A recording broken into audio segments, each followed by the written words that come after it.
తెలియజేసుకుంటున్నా. అండ్ చంద్రబాబు నాయుడు ఆయన లెగ్గు మహత్యం ఏంటో గాని ఆయన ఎప్పుడు అధికారంలోకి వస్తే అప్పుడు ఈ రాష్ట్రంలో మనం ఎన్నో చావులు చూడాల్సి వస్తుంది. గతంలో గోదావరి పుష్కరాలు ఈయన పబ్లిసిటీ పిచ్చి వల్ల ఇలాగే గేట్లు తెరిచి జనాలు తోసుకొని ఒకరి మీద ఒకరు పడి 29 మంది చనిపోయారు.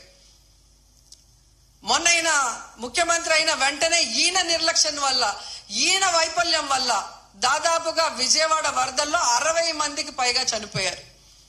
మళ్ళీ ఈ రోజు చిత్తూరు జిల్లా కుప్పంలో ఉండగానే 6, 7, 8 ఉండి పోలీసులందరినీ తిప్పుకొని ప్రజల్ని గాలికి వదిలేశారు. మానిటరింగ్ లేదు.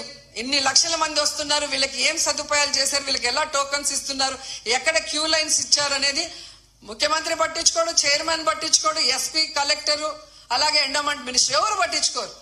బాగా జరిగితేమో మా గొప్పతనం 30 years ఇండస్ట్రీ 40 years ఇండస్ట్రీ అని గొప్పలు చెప్పుకుంటారు. లేదు అంటే గత ప్రభుత్వ వైఫల్యం లేదా అఫీషియల్స్ వైఫల్యం అని ఎప్పుడు ఎవరో ఒకరి మీద దుమ్మెత్తి తప్పించుకోవాలన్న ప్రయత్నం చేస్తున్నారు.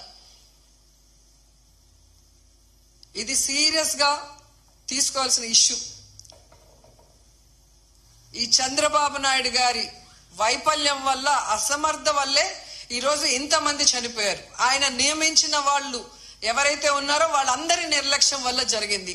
సో వెంటనే ఈ ఎఫ్ఐఆర్లు మార్చి తప్పు చేసిన వాళ్ళ మీద క్రిమినల్ కేసులు పెట్టాలి.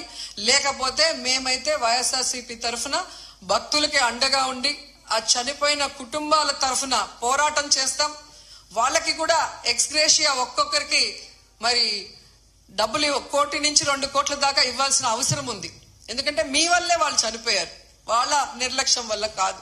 అలాగే గాయాలైన వాళ్ళకి 25 లక్షల రూపాయలు కూడా ఇవ్వాలని డిమాండ్ చేస్తూ, నిజంగా తిరుపతి అమ్మాయిగా నాకు నిజంగా చాలా బాధేస్తుంది. ఎందుకంటే నాకు తెలిసి ఇంతవరకు తిరుమల చరిత్రలో ఇలా వైకుంఠ ఏకాదశి కోసం దర్శనానికి వచ్చిన వాళ్ళు చనిపోయిన దాఖలాలే లేదు.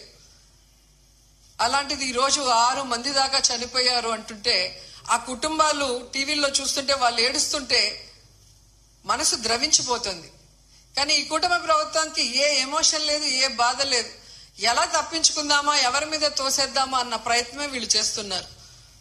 సో ఖచ్చితంగా మోడీ గారిని డిమాండ్ చేస్తున్నాం, మీరు దీని మీద సీరియస్ గా ఎంక్వైరీ చేయించాలి. తప్పు చేసిన వాళ్ళ మీద క్రిమినల్ కేసులు పెట్టి వీళ్ళని లోపల పెట్టాలి. అలాగే హైందవ శంకరావం చేసిన ఈ మఠాధిపతులందరికీ చేతులెత్తి నమస్కరిస్తున్నా, ఇప్పుడు బయటకు రండి. బయటకు వచ్చి ఈ హైందవ ధర్మాన్ని నమ్ముకున్న భక్తుల్ని కాపాడుకోవాల్సిన బాధ్యత మన మీద ఉంది. అలాగే తిరుమల పవిత్రత కాపాడాల్సిన బాధ్యత మన మీద ఉంది. అలాగే భక్తుల చావుకు కారణమైన వాళ్ళని శిక్షించే విధంగా మనం పోరాడాల్సిన అవసరం కూడా ఈరోజు ఉంది. కాబట్టి మీరందరూ బయటికి రావాలి, మాట్లాడాలని కూడా కోరుకుంటున్నాను. ఈరోజు ఎంత దురదృష్టం అంటే మొన్న గేమ్ చేంజర్